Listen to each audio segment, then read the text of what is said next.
Il est 7h11, Jean-Philippe Ballas. L'heure du Zoom Éco, bonjour Daniel Fortin. Bonjour Jean-Philippe. Alors c'est vrai qu'on parle souvent du climat morose de l'économie française et là vous venez avec une bonne surprise, elle nous vient des grands groupes industriels qui sont visiblement en pleine forme. Oui, plus des 3/4 des groupes du CAC 40 ont déjà publié leurs résultats du premier semestre. Et vous avez raison Jean-Philippe, c'est plutôt un bon millésime, puisque globalement les bénéfices sont en hausse de 18% par rapport à l'an dernier.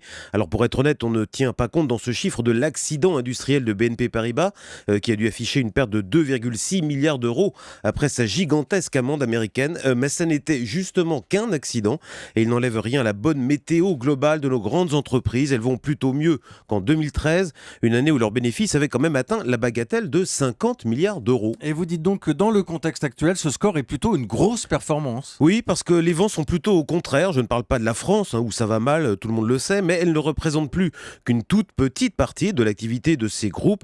Le problème, c'est plutôt le reste du monde, notamment les pays émergents. Ils sont en plein ralentissement, alors que c'est là que ces entreprises avaient fait la plus grosse partie de leur croissance ces dernières années.